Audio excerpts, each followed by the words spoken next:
दोस्तों बाजार में गिरावट का माहौल बना हुआ है। देख सकते हो कि बाजार जबरदस्त गिरा और उसके बाद कुछ रिकवर होने की कोशिश कर रहा है। लेकिन क्या वाकई में रिकवरी हो सकती है या फिर अभी बहुत बड़ी गिरावट बाकी है? इस समय सेक्टरल इंडेक्स की क्या संभावना बनी हुई है, कौन से सेक्टर में भारी गिरावट है और मार्केट एक्सपर्ट क्या कह रहे हैं इस समय बाजार को लेकर? कौन से ऐसे स्टॉक है जिसमें डिप में खरीदारी की जा सकती है या फिर सारा इन्वेस्टमेंट बेच के निकल जाए?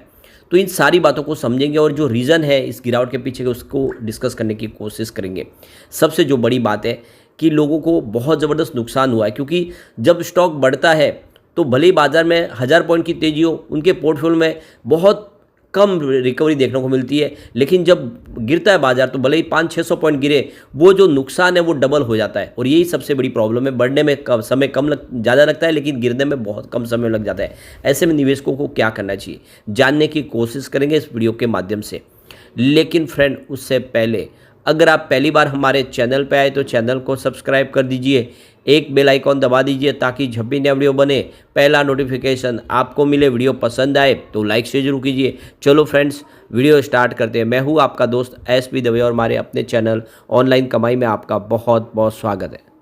तो इस समय 11 बजे के आसपास का टाइम है। बीएसई सेंसेक्स 72,163 के स्तर पर है, जहाँ पे 501 पॉइंट की गिरावट है, यानी 0.69% डाउन है बीएसई सेंसेक्स। लेकिन प्रॉब्लम यह है कि इंट्राडे में 71,866 का इसने लो बनाया, यानी 72,000 के स्तर को भी तोड़ा है। और यही सबसे बड़ी प्रॉब्लम है।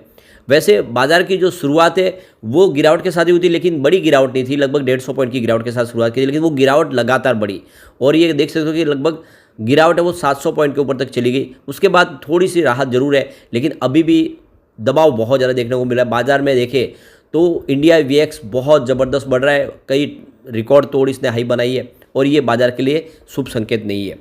अब अगर हम अलग अलग इंडेक्स की बात करें तो जो निफ्टी 50 उसमें गिरावट 0.94% के आसपास है, लेकिन निफ्टी नेक्स्ट 50 में गिरावट बढ़ी है, 1.25% की गिरावट है। तो कुल मिला के निफ्टी नेक्स्ट 50 में पिटाई ज़्यादा हो रही है। अब मिड कैप में इससे भी भारी गिरावट देखने को मिल रही है और स्मॉल कैप में तो ज़बरदस्त गिरावट है। अब आप ये देख ही सकते हो कि मिड कैप की अगर बात करें तो यहाँ पे देखो कि निफ्टी मिड कैप 50 1.35% की गिरावट है और निफ्टी मिड कैप 100 में तो 1.69% की बड़ी गिरावट है। अब जो सबसे भारी गिरावट हो रही है वो है निफ्टी स्मॉल कैप 100 में 2.22% की ज़बरदस्त गिरावट है, यानी आज स्मॉल कैप की बहुत भारी पिटाई हो रही है। निफ्टी स्मॉल कैप 50 में भी 2.04% की गिरावट है। तो कुल मिला के जो सबसे भारी गिरावट हो रही है, नुकसान हो रहा है, वो स्मॉल कैप में हो रहा है, वहाँ पे बहुत ही ज़बरदस्त गिरावट है। उसके बाद में मिड कैप में भी बड़ी गिरावट है। इंडेक्स के मुकाबले आज स्मॉल कैप ज़बरदस्त गिर रहे हैं और साथ में मिड कैप में पिटाई हो रही है। तो ये बाजार के लिए बहुत बड़ी चिंताजनक बात है। लोगों के पोर्टफोलियो में ज़्यादा करके वैसे भी देखें तो 90% जो शेयर है वो स्मॉल कैप मिड कैप से होते हैं और ऐसे में पोर्टफोलियो की धुलाई ज़बरदस्त हो रही है। अब अगर हम सेक्टरल इंडेक्स की बात करें तो सिर्फ 2 इंडेक्स है जो ग्रीन दिखाई दे रहे, बाकी ओवरऑल सभी जगह पे भारी गिरावट है। निफ्टी फार्मा 0.33% की तेज़ी है और निफ्टी हेल्थ केयर इंडेक्स में 0.17% की तेज़ी है।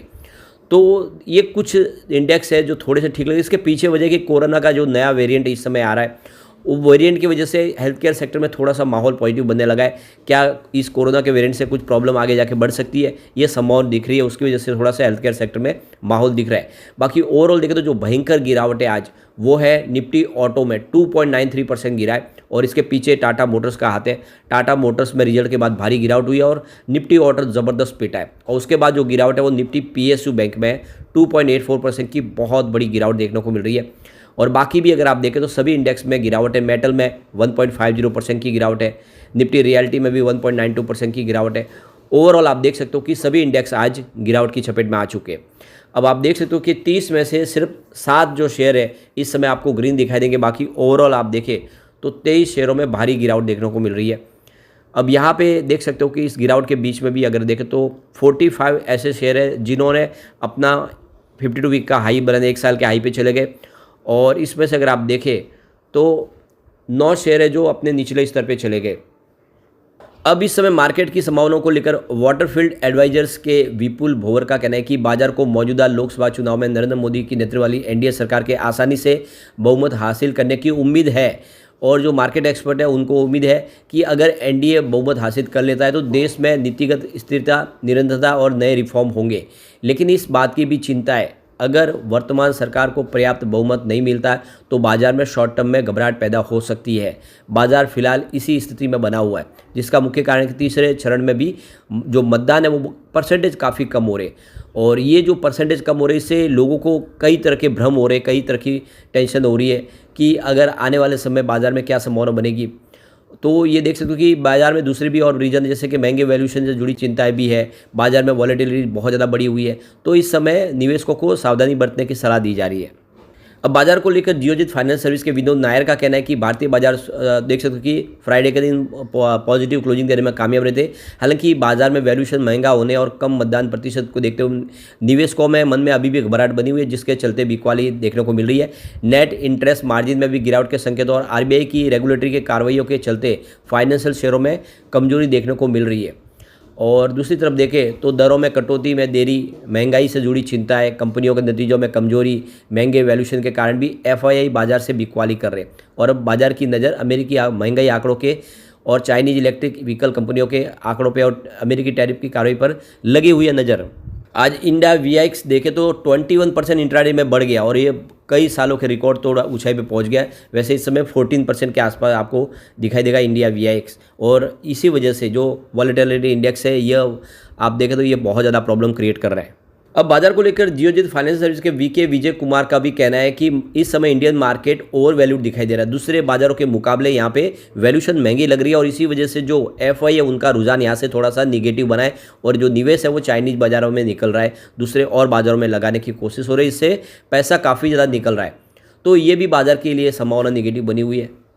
जो बाजार में बड़ी गिरावट हुई थी इसमें योगदान टाटा मोटर्स का भी। टाटा मोटर्स में बहुत भारी गिरावट है। टाटा मोटर्स ने अपना Q4 का रिजल्ट डिक्लेयर किया है। तो ये जो फोरकास्ट किया गया है, जो लग्जरी डिवीजन है इसका जैगुआर लैंड रोवर का, वो उस पूरे पैमाने पे खरा नहीं उतरा रिजल्ट, और इसके बाद बाजार ने इस रिजल्ट को पसंद नहीं किया और इसके बाद में यहाँ पे भारी गिरावट देखने को मिल रही है।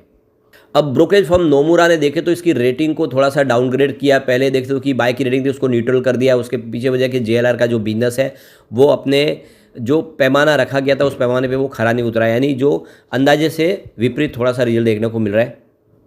लेकिन भले ही गिरावट हो स्टॉक के अंदर, लेकिन दूसरी तरफ 21 एनालिस्ट है जो टाटा मोटर्स को लेकर बहुत ज़्यादा बुलिश है और वो खरीदारी की सलाह दे रहे हैं। मिड टर्म में टारगेट 1250 के आसपास का देख रहे हैं। तो इस भले ही कुछ ब्रोकरेज हाउस ग्लोबल जो स्पेशली गिरावट की संभावना देख रहे हो, लेकिन काफ़ी ज़्यादा जो बड़े एनालिस्ट है वो टाटा मोटर्स में इस रिजल्ट को देखकर खरीदारी की सलाह दे रहे हैं और काफ़ी अच्छा डिविडेंड का डिक्लेयर भी किया इस बार। तो टाटा मोटर्स में गिरावट का फ़ायदा उठाया जा सकता है। अब बाजार के लिए जो सबसे बड़ी प्रॉब्लम एफआई की बिकवाली है, आप देख दो कि फ्राइडे को भी उन्होंने 2117.50 करोड़ की बिकवाली की है। वैसे ये आंकड़ा गुरुवार और बुधवार के मुकाबले कम जरूर है, उसी वजह से बाजार थोड़ा सा ठीक भी रहा, लेकिन ओवरऑल बिकवाली उनकी जारी है।